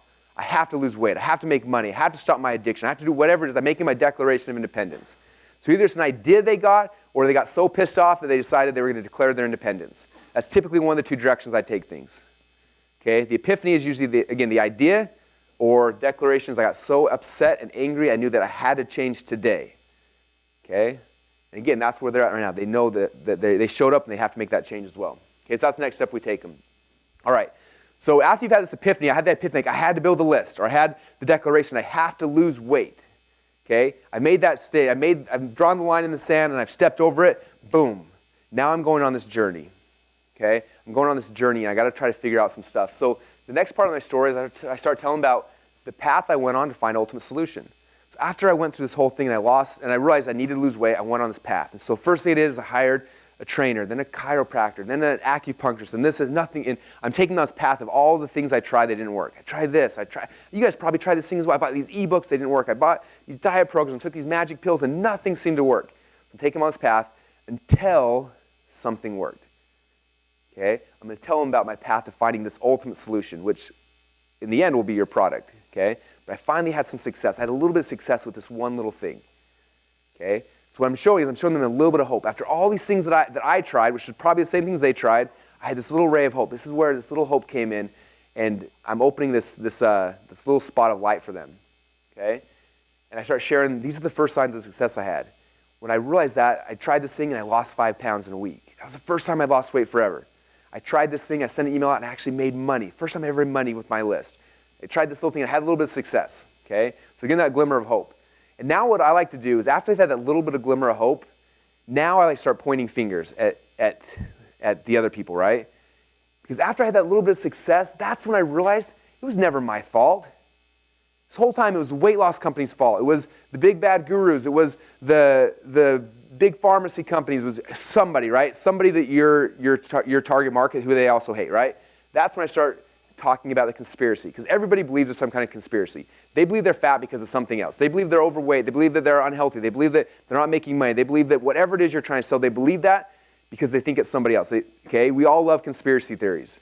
Anyone know who Alex Jones is? Okay, big conspiracy theory guy. If you want to buy ads on his site, like his audience buys everything. They're huge. They're rabid. They're crazy because people love conspiracies. Okay, so you kind of introduce this conspiracy, and then you shift over to like, you have to understand that this whole thing is not your fault. Okay, do you remember earlier today when I was sharing with you guys, where are we at? Page 55, the beginning stuff of Inception. This is where this stuff's happening, right? Right now, I'm justifying their failures. Okay? This right here is justifying their failures. So this whole time you've been fat, and you've probably blamed yourself a little bit. You may have blamed your job, you may have blamed whatever, but it's not your fault. People are like, you're right, it's not my fault. Like you tell them it's not their fault, they're like, oh, good. Okay? I'm justifying their failures. It's not your fault. Okay? It's the big bad gurus. It's the weight loss companies. It's the drugs they put in your food. It's the programming, the TV. You got to blame it on something that they also believe in, because then you're going to shift down to, this is where we start throwing rocks at our enemies. Okay? So you got to figure out in your market, whoever you're selling to, like who's the common enemy? Okay, I told you guys, I think day one, the best way to build a cult is to find a common enemy and throw rocks at him. So in this process, I got to find a common enemy. For my product, if I'm doing weight loss, who is the common enemy? If I make money, who's the common enemy? If it's basketball coaching, if it's tennis, if it's everyone's got different businesses, who's the common enemy that you're trying to unite against? This is where we start introducing that. Okay, the conspiracy theory is usually tied to the common enemy, and now we've got to blame someone else. I just told them it's not their fault, so whose fault is it? We find that person and we start throwing rocks at them. Isn't that image awesome? I was really proud of that one. Okay, did you guys see this? So if you come down the slide, I'm showing a little sign of success, and when I really got that success, that's when I realized it wasn't your fault. There's conspiracy, and here's whose fault it is. We got to start casting common stones. Because now they're like, yes, you're right. Okay, we're starting this little cult mentality, right? You guys have seen what people in cults do. Crazy stuff, right? So you're not trying to create a cult, but you're trying to do all this stuff, right? Because you're trying to get people to buy into you and to buy into this movement that you're creating, all right? Now from there, after you kind of call them out and you say, now look, now after I figured that out, after I realized that it was these guys' fault that everything bad was happening to me, then I started having success. And that's when I started having success and started growing. And let me show you all the stuff that started happening. Okay? I made more money. I lost more weight. All this stuff started happening. Okay? This is kind of where you're bragging about yourself. Okay? Now the problem is that just by the nature of who you are as the person who's doing the speaking to them, just by the nature of who you are, they're going to think that you're better than them. Be like, well, you can do it because you're so-and-so, right? That's just the nature of people's minds. Like, oh, well, it worked for him because blah, blah, blah, blah, blah. Okay, so after you've showed your own success, you have to show now, you have to make it real to them and be like, but it didn't just work for me. I started showing other people. Let me show you case studies what happened to this guy when I showed it to him. And then this guy, and then this girl. I showed all these other people how well it worked, and look what happened to them as well. Because now they got faith that it's not just you because you're Superman, it's because all these other common people just like them had the exact same results. Man, this could actually work for me. You see how that works? Okay, so there's your rapid growth, your case studies.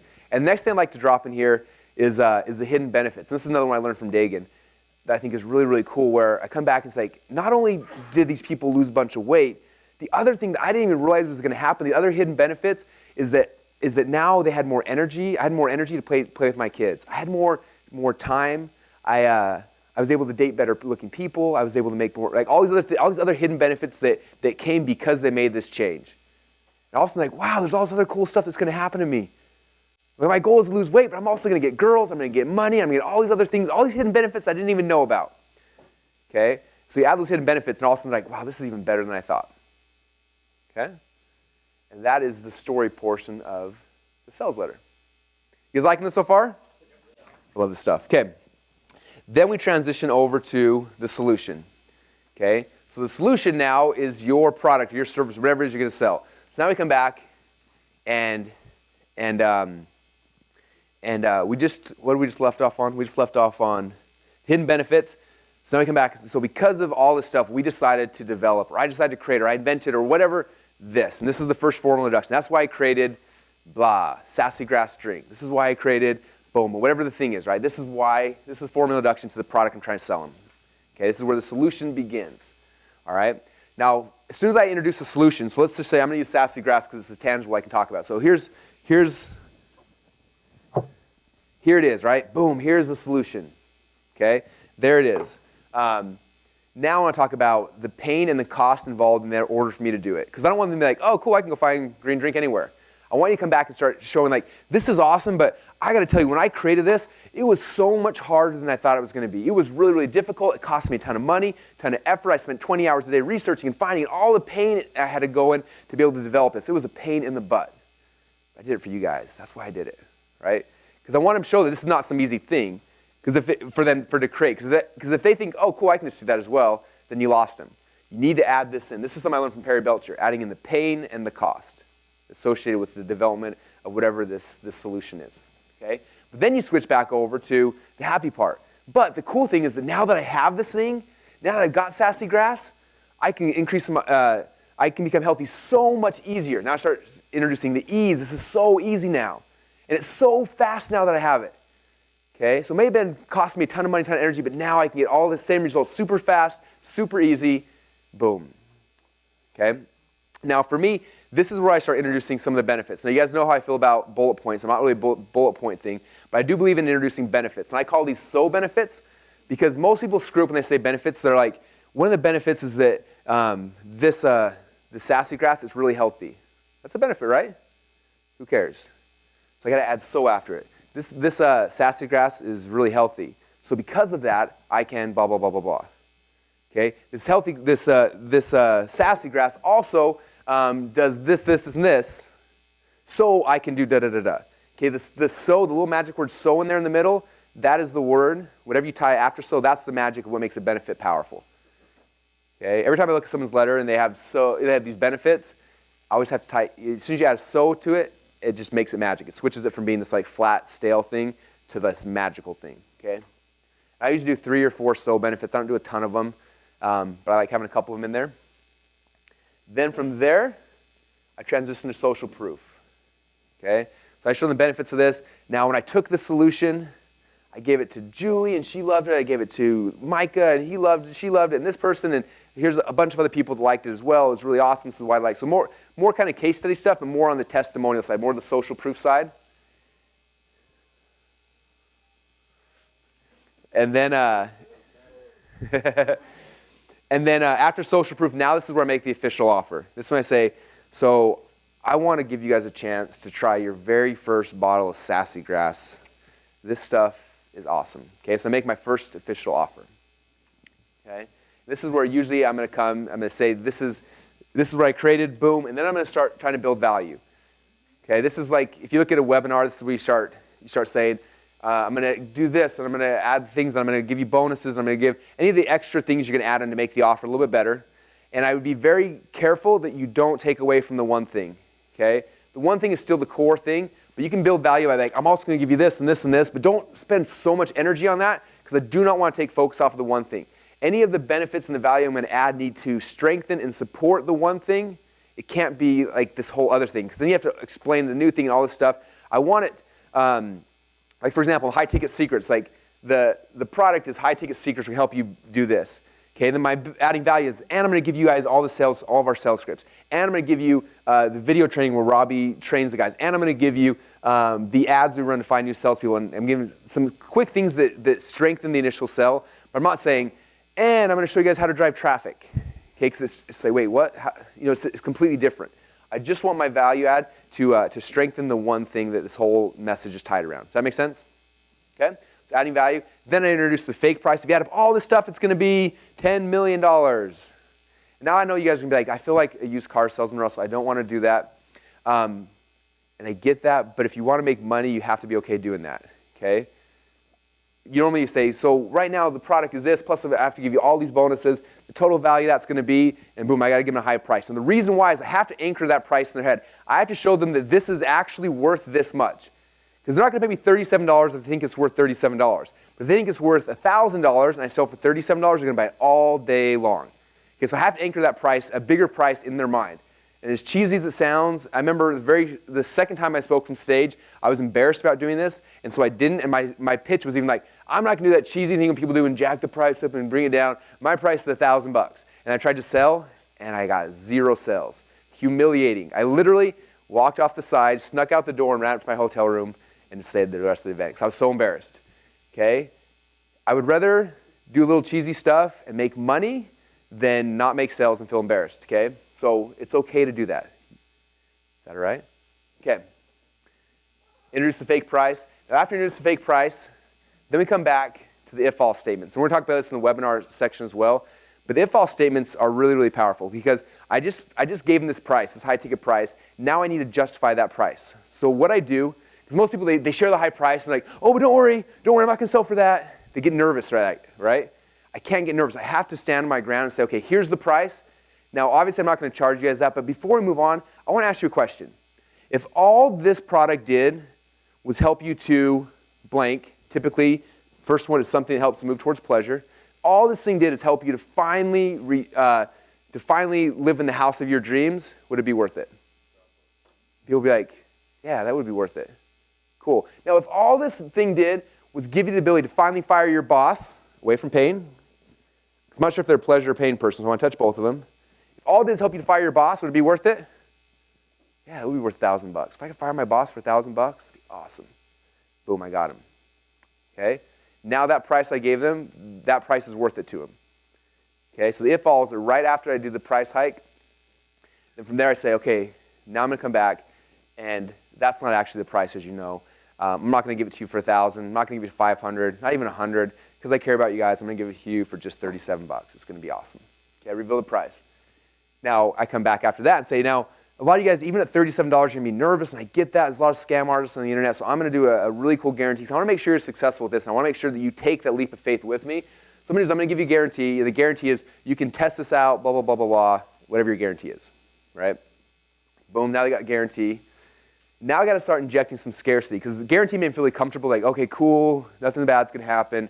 They start getting, complacent again, so now I gotta inject some scarcity again, okay? But even though I'm gonna guarantee you guys, this is not gonna be around forever, okay? There's a very limited number of people I can work with, very limited number of people I can give this to. If I give it to everybody, then the whole world's gonna be skinny.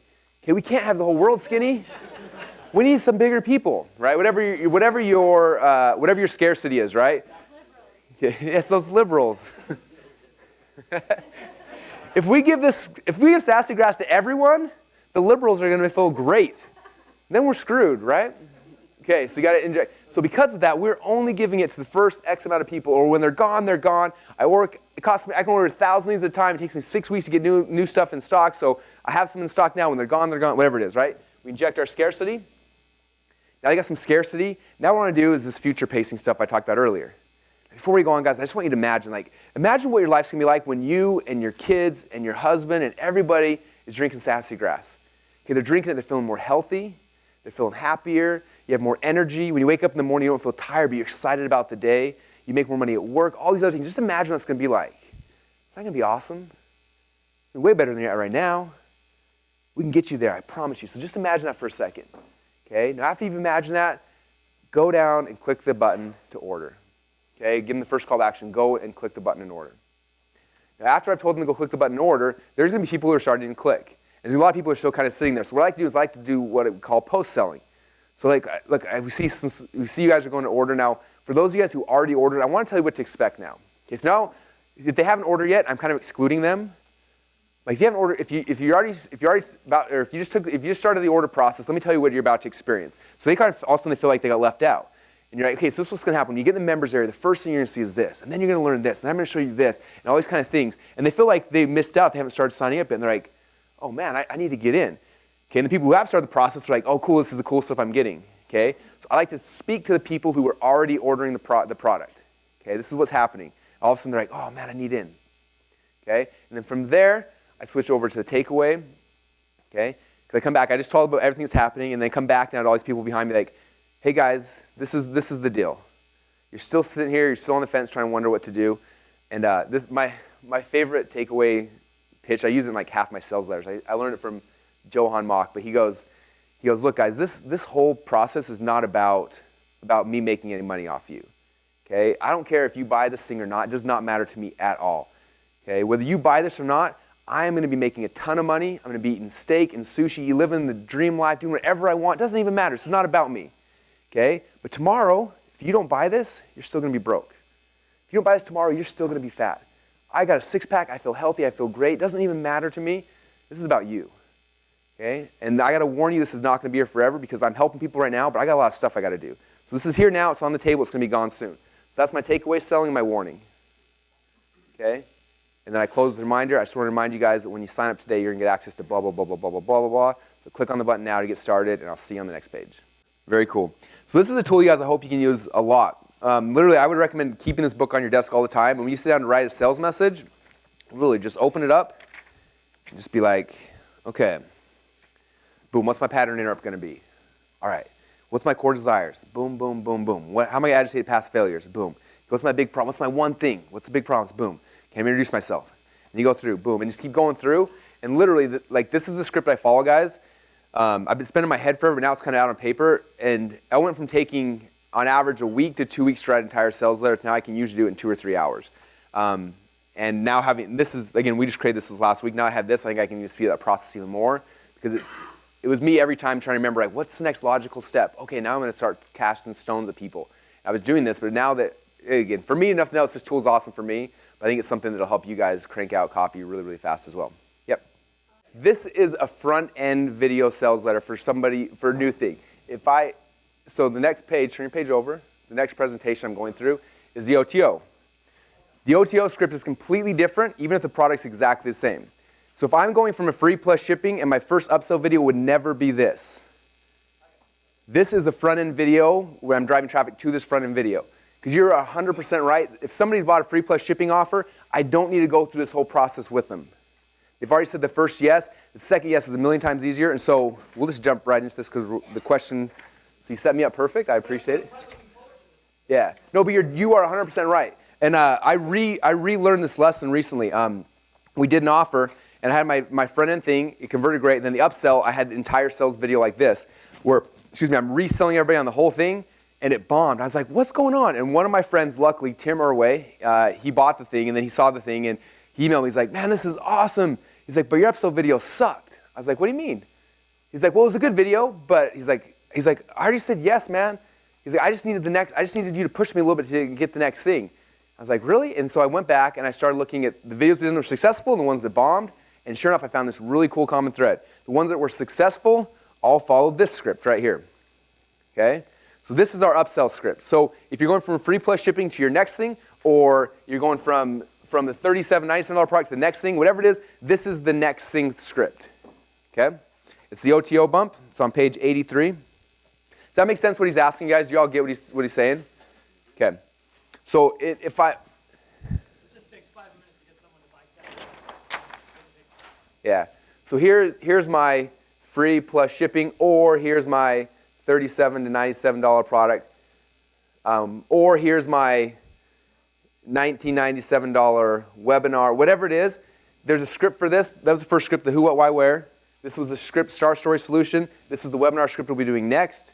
The next thing after any of these, so whatever the next thing is this OTO bump. Okay, so I'm not going from here to here. I'm going from here to here, or here to here, or here to here. I'm glad you brought that up, though.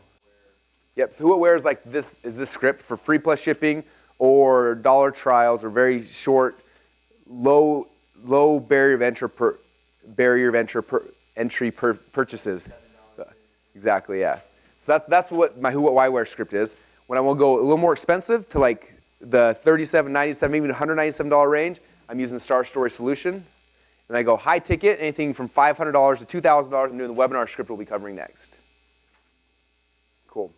And then OTO bump. So after somebody said the very first yes on any of these things, then again, now that they've said yes, now it's very simple to get them to say the second yes. Okay? And so it's a very shorter process. The second video shouldn't be any longer than 3 to 5 minutes. If you're doing a 20-minute video, a 20-minute upsell video, you're losing tons and tons of people. Okay? So this is how our OTO bump script typically works. The very first section of it is, let me just put it there live. The very first thing I'm doing is I'm confirming their initial decision. Congratulations, thank you so much for ordering your very first bottle of Sassy Grass. And I probably should put this in there because the other thing is I need to keep that loop open. I might add that to the graphic. So I'm confirming the initial decision and keeping the loop open. Okay, so congratulations on buying your very first bottle of Sassy Grass. You were going to love it, but don't go anywhere because, but wait, your order's not yet completed.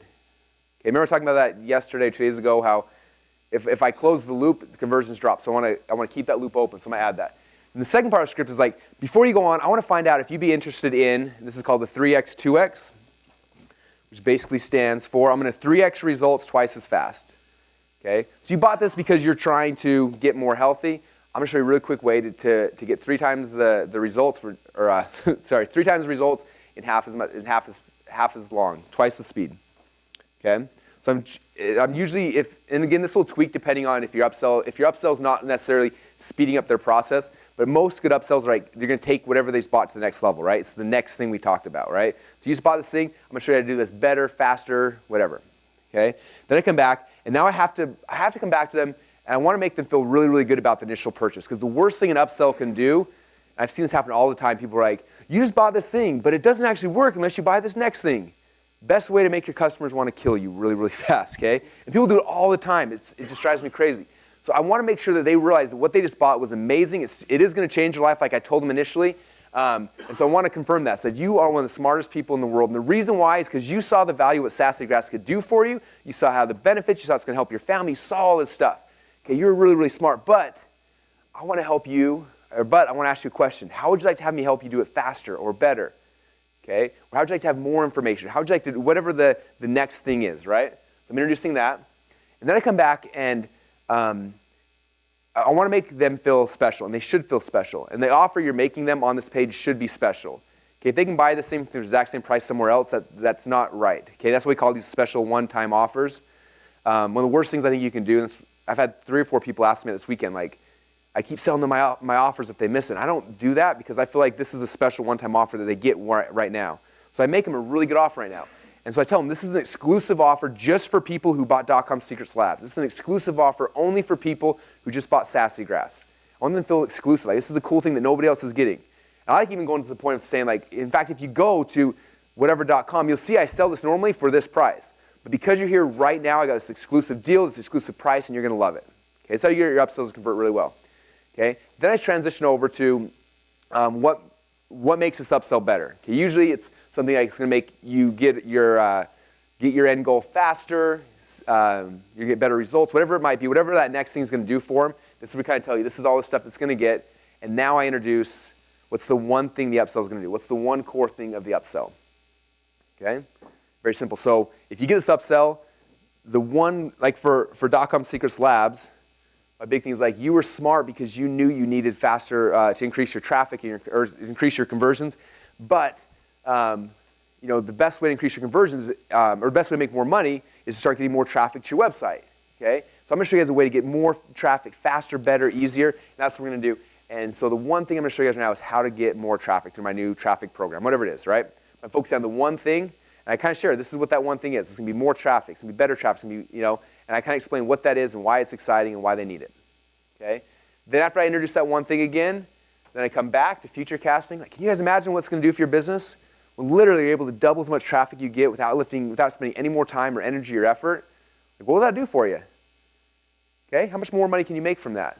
With that extra money, whose life can you affect? How many more people can you help? Whatever your goals are, what can you do with that? So I future cast again. Then I come down and give them a call to action. So all you got to do to add this to your order right now is click on this button, and instantly we'll add this to your order. You'll get it right away. Okay, call to action. Then I come back, I guarantee again. Okay, and don't worry, just like all my offers, you're going to get a very special, a very cool guarantee. If you don't like it for whatever reason, in the next 30 days, let me know. I won't bill you a penny. And also, because you're taking action right now, I'm going to give you some more stuff. So here's a value stack. I'm also going to give you this and this and this. And again, just like the initial value stack, I'm not going to give them new things because I don't have time to explain all those things. This video needs to be more compact. But I'm saying what else can complement the one thing. Okay, plus you can get this and this and this, really quick thing. But and the nice thing about one-time offers is scarcity is built in. But this offer is only available right here, right now on this page. If you ever want it again in the future, you gotta go to my site over here where it's twice as much money, or you gotta rebuy this product. It's just a nightmare. Like right now, it's half off, but it's only half off right now. So if you leave this page, it's gone forever. Let me know if you want it right now. Okay, there's my scarcity. Then I give them a call to action again. And I'm like doing, if I have testimonials about this product, I like doing a testimonial rush. And I'm so sure about it, or excuse me, after the second call to action, then I'm like, let me show other people have had success with this as well. And I show a couple videos of person after person after person after person. And then maybe I'll do one more call to action at the end, and that's kind of it. But you see how the sales process is a lot shorter. They already said yes. They already got sold on the concept, the idea, whatever it is. All I have to do is just show them enough value in this next thing, the next one thing, how it's going to help them achieve whatever they already committed to me that, hey, Russell, I want to increase my conversions, which is going to make me more money. Okay, I made that commitment. I've already said the first yes. And me to say, like, well, you got conversions, you want traffic? All right, cool, I'll get that as well. And say yes to that, like, hey, do you want this as well? All right, sure, I'll do that as well. Okay, so that's kind of what we're doing is just increasing and making their initial purchase better. And so because of that, the script is very short and easy. Any questions about the bump script? Yeah. So this is my personal opinion, and a lot of people don't do this, but my own personal opinion. Remember we talked yesterday a lot about when I'm building something, I have 2 goals. I have my point of sale funnel, right? And then I have like my back end funnels.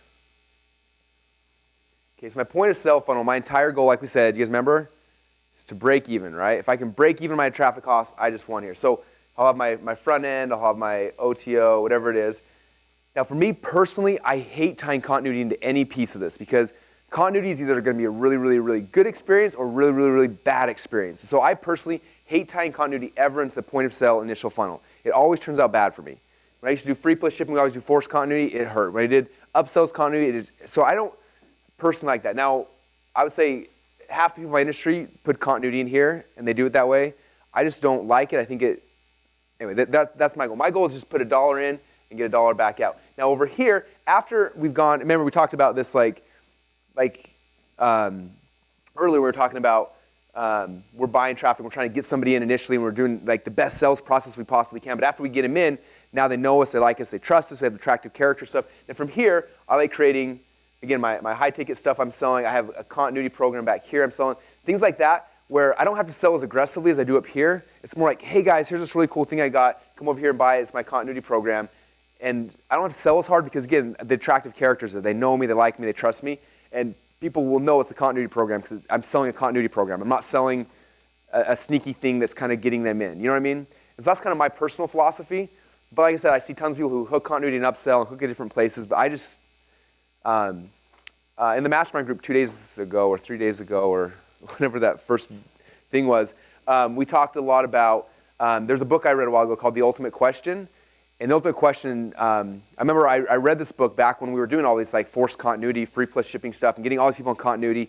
And the book talks about the difference between good profits and bad profits. It talks about like cell phone companies. Like, for example, I used AT&T forever, right? I had them and I hated them, but I never canceled. I was faithful for like 5 or 6 years. And they were charging us like insane amounts of money. So finally, I decided to switch over. I called the cancel, and they're like, oh, well, you shouldn't be on this data plan anyway. You should have been paying half what you were paying. And we'll drop the price. And they started like chopping. They tried to give me like this crazy deal to stay. I was like, if I've been overpaying for like 5 years, why wouldn't you have someone on your team call me? Obviously, they're not going to do that because it takes away their profits. But is that good profit or bad profit? It's bad profit, right? And that's what I felt when I read that book. I felt like this big aha in my head. Like, yeah, people are signing up for these continuity programs. They're getting in. But just by the fact all these people are calling and canceling, and they're upset, and things are happening, I'm like, is it good profits or bad profits? Okay? And so for me, I want my business, I want to be able to sleep good at night. I want to come to an event and not feel guilty being here. I want to make sure that when I'm selling stuff, there's good profits versus bad profits. And I think my personal belief is adding in continuity into an initial point of sale thing, the first introduction, most people are not going to know they're on continuity. No matter how much you put it in the fine print or anywhere, they're not going to know, and it just, it's not good profits. I want to focus on good profits versus bad profits. So that's my personal belief. There are much more aggressive ways to do it. It'll probably make you a lot more money short term, but I promise you long term, good profits will make you more money long term.